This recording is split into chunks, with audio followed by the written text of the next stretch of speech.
Why do so many people use Corsair's mice as their go-to? Is it their wide variety that caters to different play styles? Is it their aesthetic or shape design? Is it their IQ software?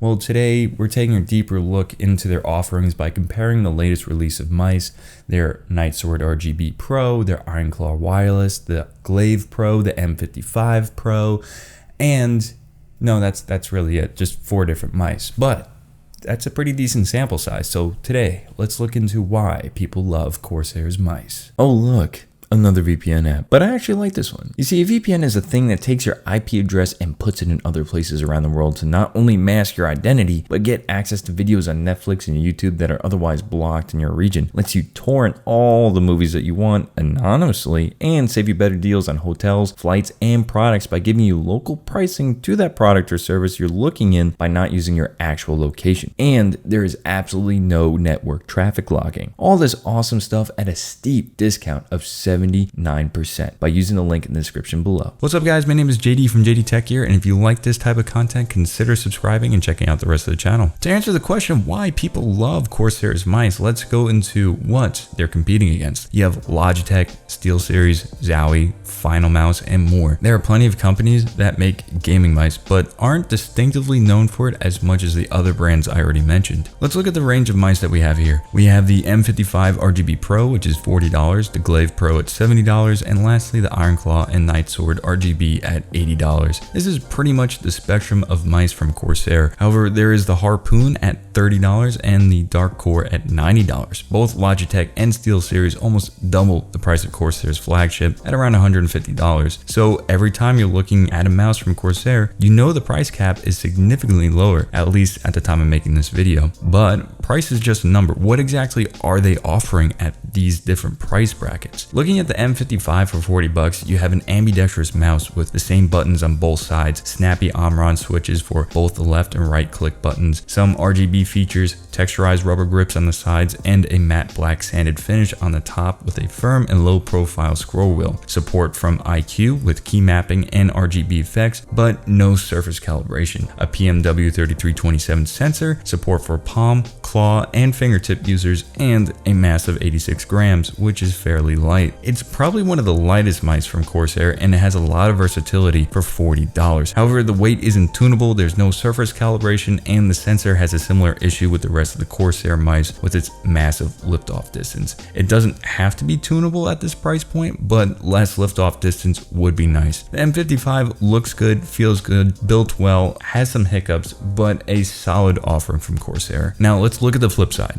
the Nightsword RGB. What do you get for $80 from Corsair? This is definitely a more feature-rich mouse with 8 programmable buttons, surface calibration, weight tuning with calculated total mass, and 2 different types of weights, with one type hollowed out and the other is solid. That's pretty cool in my opinion. A PMW3391 sensor, texturized rubber sides, and a plastic shell. That part is also texturized as well on top, with matte black coated left and right buttons, Omron switches, firm low profile scroll wheel, and a lot more RGB zones. However, the mouse primarily suits palm grip users, although I can see myself using it with a claw grip pretty comfortably. The shape of the mouse doesn't promote it nearly as much as the M55 though. This mouse has a lot to offer, and the 3391 sensor is a bit different than the 3327 sensor in the M55, as a much smaller liftoff distance. However, it's still not the best. It weighs 119 grams, but oddly enough, it doesn't feel like it weighs too much more than the M55. Maybe the weight distribution is different with the added thumb wing, which I love having. Again, great versatility except for the lack of support for different grips, but way more features. The Glaive and Ironclaw are both completely different shapes as well. Both have a higher arch than the M55 and Nightsword, and both have higher profile scroll wheels. Both mice overall are larger, but both only support palm grip users. Though I get away with using fingertip grip on the Ironclaw on the regular since it's my daily driver. The Glaive has a bit more modularity since you can replace the thumb grip on the left side of the mouse, which I did for a thumb wing, but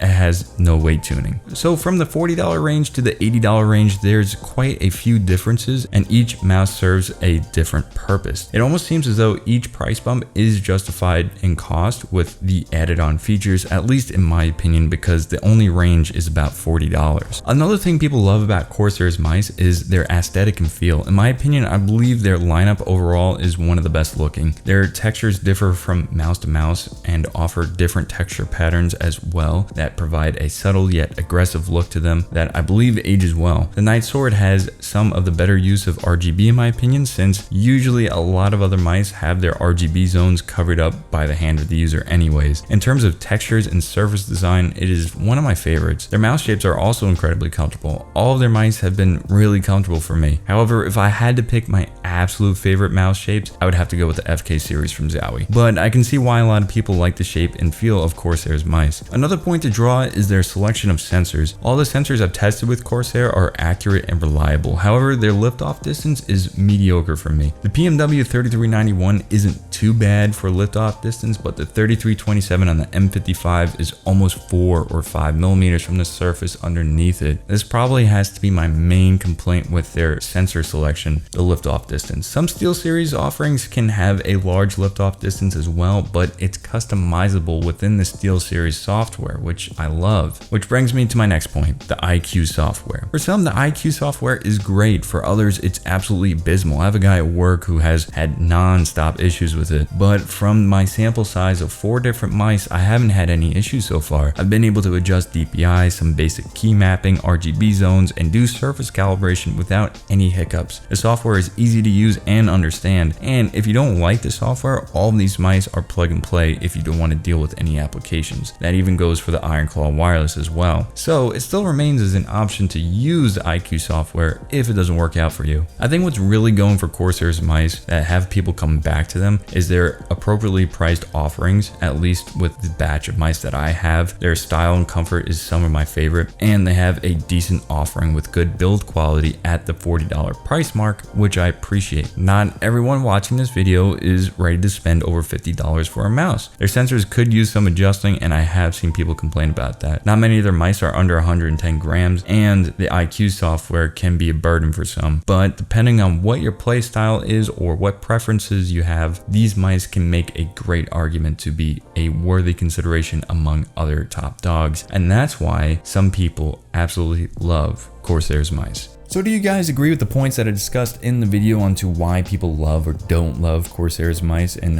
which type of brand do you usually go to or have consistent good experiences with, or maybe you don't? Just let me know down in the comments below, and that will help shape and form the next video. So if you guys like this type of content, consider subscribing, checking out the rest of the channel.